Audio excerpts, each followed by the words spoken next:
Je connais une qui est pas malheureuse pendant le confinement. N'est-ce pas, mademoiselle? Hmm.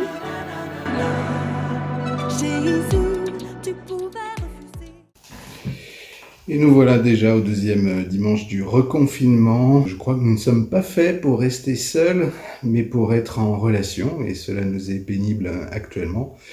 Demandons au Seigneur la force, le courage et la patience. Ce dimanche, nous aurions dû célébrer les 13 années d'épiscopat de notre évêque, qui, comme vous le savez, a donné sa démission et nous attendons son successeur. C'était l'occasion de se retrouver, mais je pense que nous aurons une autre occasion de le faire pour pouvoir lui dire merci pour tout le service qu'il a rendu dans notre diocèse, parce qu'il y a eu beaucoup de choses qui se sont passées pendant toutes ces années.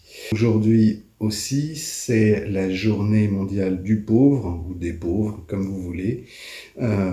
Pourquoi le pauvre? Parce que justement, c'est la personne qui est importante. Et cette personne, on a parfois tendance à l'oublier. On peut réagir aussi de manière collective, mais pas avec des personnes en particulier. Cette journée mondiale du pauvre, c'est l'occasion de se dire que nous pouvons être invités à être attentifs à ceux qui sont à côté de nous, proches de nous, et qui vivent des formes de pauvreté qui sont bien nombreuses. Une dernière chose, c'est pour le denier de l'Église. Ce denier de l'Église, vous savez, est la ressource la plus importante pour notre paroisse et pour notre diocèse. Nous avons eu notre réunion du conseil économique paroissial par vidéoconférence vendredi soir, et nous estimons que nous aurons un déficit de 40 000 euros, aux alentours de 40 000 euros d'ici la fin de l'année, et sachant que cela peut avoir des répercussions pour 2021.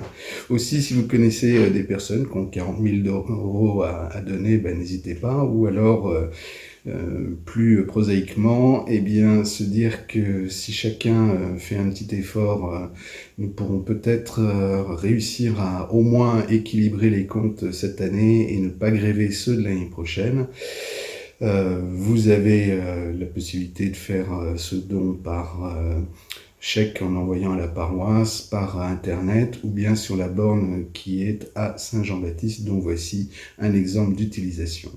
En rentrant dans l'église, nous voyons un nouvel outil ici à Saint-Jean-Baptiste. Qu'est-ce donc que cet objet? Eh bien, tout simplement, c'est pour pouvoir faire un don. Un don soit au denier, vous pouvez même recevoir un reçu fiscal. Il suffit de remplir son mail et vous recevrez le reçu fiscal à la suite de votre don. Une fois que vous avez validé, eh bien, vous pouvez faire votre don, dont le montant est ici. Puis, vous pouvez insérer votre carte bleue ou payer sans contact, mais sans contact à certaines sommes, c'est difficile. Il est également possible de faire d'autres dons, comme vous voyez, pour la quête, pour les travaux ou pour les cierges, si vous voulez utiliser des cierges. N'hésitez pas à l'utiliser. N'oubliez pas que l'église est ouverte chaque jour de 9h à 17h30. Je vous souhaite une bonne semaine et à bientôt. Heureux qui craint le Seigneur, heureux qui craint le Seigneur et marche selon ses voies. Tu te nourriras du travail de tes mains. Heureux es-tu, à toi le bonheur. Ta femme sera dans ta maison comme une vigne généreuse, et tes fils autour de la table comme des plants d'olivier. Voilà comment sera béni l'homme qui craint le Seigneur. De Sion, que le Seigneur te bénisse.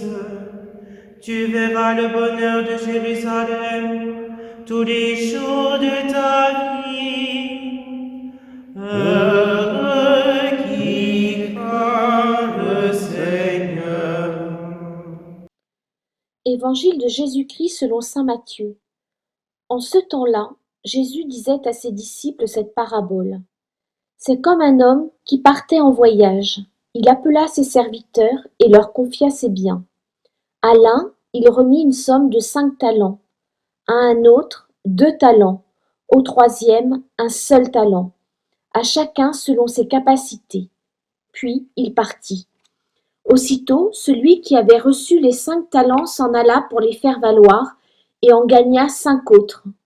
De même, celui qui avait reçu 2 talents en gagna 2 autres. Mais celui qui n'en avait reçu qu'un alla creuser la terre et cacha l'argent de son maître.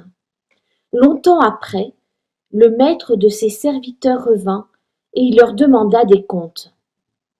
Celui qui avait reçu 5 talents s'approcha, présenta 5 autres talents et dit : « Seigneur, tu m'as confié 5 talents. Voilà, j'en ai gagné 5 autres. » Son maître lui déclara : « Très bien, serviteur bon et fidèle. Tu as été fidèle pour peu de choses. Je t'en confierai beaucoup. Entre dans la joie de ton Seigneur. » Celui qui avait reçu 2 talents s'approcha aussi et dit : « Seigneur, tu m'as confié 2 talents. Voilà, j'en ai gagné 2 autres. » Son maître lui déclara : « Très bien, serviteur bon et fidèle. Tu as été fidèle pour peu de choses. Je t'en confierai beaucoup. Entre dans la joie de ton Seigneur. » Celui qui avait reçu un seul talent s'approcha aussi et dit : « Seigneur, je savais que tu es un homme dur. Tu moissonnes là où tu n'as pas semé. Tu ramasses là où tu n'as pas répandu le grain. J'ai eu peur et je suis allé cacher ton talent dans la terre. Le voici. Tu as ce qui t'appartient. » Son maître lui répliqua : « Serviteur mauvais et paresseux, tu savais que je moissonne là où je n'ai pas semé, que je ramasse le grain là où je ne l'ai pas répandu. Alors il fallait placer mon argent à la banque, et à mon retour, je l'aurais retrouvé avec les intérêts. Enlevez-lui donc son talent et donnez-le à celui qui en a 10. À celui qui a, on donnera encore, et il sera dans l'abondance. Mais celui qui n'a rien se verra enlever même ce qu'il a. Quant à ce serviteur, bon à rien, jetez-le dans les ténèbres extérieures. Là, il y aura des pleurs et des grincements de dents. » Voilà, nous avons entendu dans l'Évangile la parabole des talents. Le maître de maison confie à chacun selon ses talents, selon ses capacités. À celui qui peut pour 5, il va donner 5. À celui qui peut pour 2, il va donner 2. Et puis pour celui qui ne peut qu'un seul, il donne un talent. Notre Seigneur, en fait, sait qu'il y a en chacun de nous des capacités qui sont différentes. Et ce n'est pas parce qu'on a reçu 5 talents qu'on ne doit pas les faire fructifier. Ce n'est pas parce qu'on a reçu un talent qu'on ne peut pas les faire fructifier. C'est ce que le Seigneur souhaite pour chacun. Si tu as reçu, donne. En cette journée mondiale du pauvre, c'est une interpellation qui nous est faite. Si nous avons reçu beaucoup, eh bien n'oublions pas de donner à notre tour. Ce que nous avons reçu est aussi pour le partage et aussi pour faire en sorte que les hommes de cette terre puissent être solidaires les uns des autres. Alors, je sais que dans cette période où nous sommes cloîtrés chez nous, c'est difficile, mais au moins prendre le temps de prier, d'y penser, et à l'occasion, si nous rencontrons une personne qui a besoin de notre soutien, de ne pas négliger ce fait de pouvoir donner de son temps, parfois de son argent. Dans la première lecture et dans le psaume, nous avons entendu parler de ce qui est mis en valeur chez la femme. Alors ce texte a été écrit il y a plus de 2000 ans, donc il ne faut pas s'étonner que dans la Bible on puisse avoir ce qui pourrait apparaître aujourd'hui un peu comme misogyne, mais néanmoins je trouve que c'est intéressant de pouvoir s'y pencher. C'est-à-dire que la femme parfaite, nous dit le texte, c'est la femme qui va non pas faire valoir sa coquetterie, puisque la coquetterie doit faner, mais bien de pouvoir être attentif, elle aussi, de pouvoir être attentif aux plus pauvres, de pouvoir tendre la main aux malheureux, de pouvoir se mettre au travail, de pouvoir faire le bonheur de son mari et non pas sa ruine. Voilà tout ce qui est dit dans cette première lecture. Je crois qu'aujourd'hui on pourrait étendre cela à l'homme et à la femme, c'est-à-dire être une personne capable de faire fructifier ses talents par son travail, être une personne capable de pouvoir être attentif aux pauvres et de pouvoir être attentif aussi à sa famille, à ses proches, à son mari, à sa femme, à ses enfants. C'est l'occasion pour nous de prier pour toutes les familles, de faire en sorte que les uns et les autres puissent trouver leur place. Et pour les enfants, c'est la même chose, de pouvoir leur permettre de développer leurs talents, déjà les reconnaître et ensuite les faire fructifier. Eux aussi de se mettre au service ou d'apprendre à le faire et d'être attentifs à la solidarité et au partage.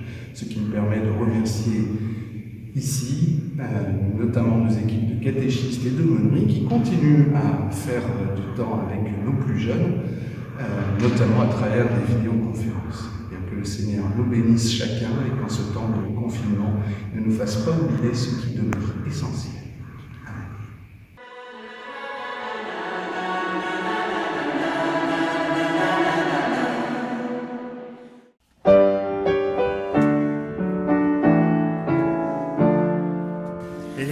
Laissons-nous à notre table un peu d'espace à l'étranger.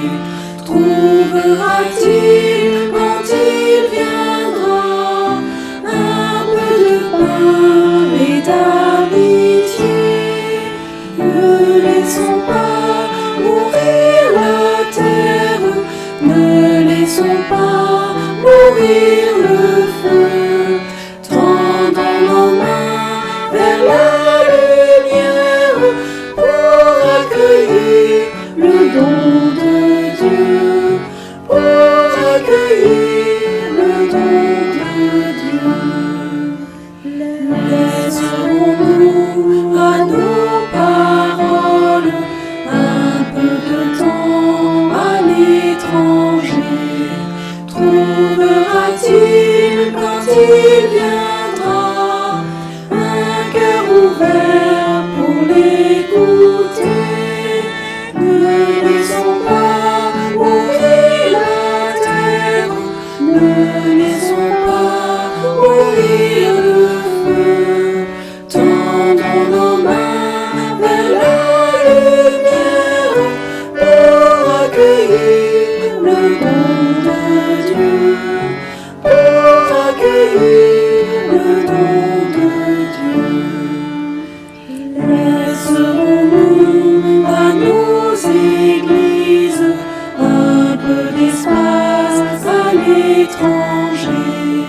Trouvera-t-il quand il viendra des cœurs de pauvres et d'affamés? Ne laissons pas mourir la terre, ne laissons pas mourir le feu. Tendons nos mains vers la lumière pour accueillir le don de Dieu, pour accueillir le don de Dieu.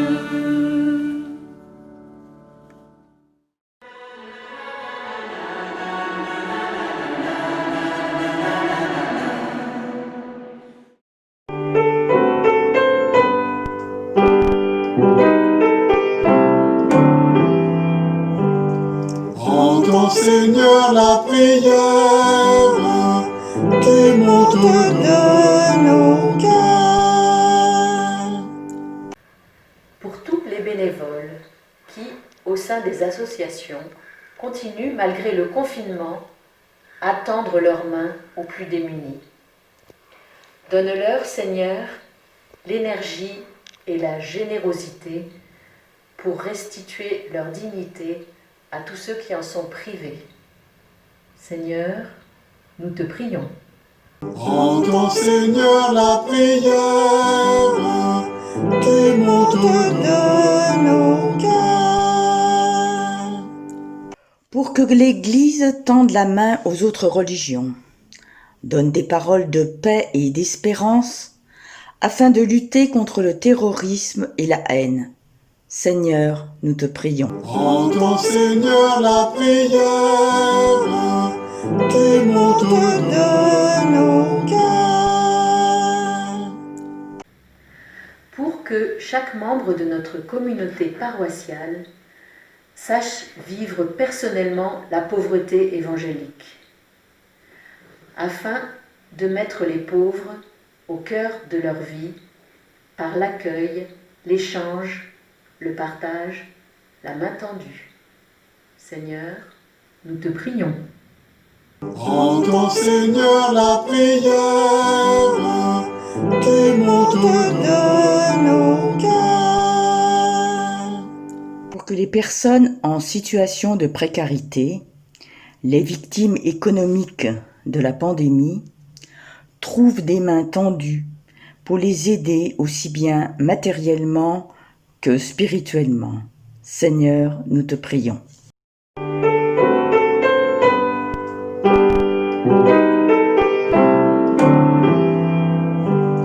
Entends, Seigneur, la prière qui monte de nos cœurs.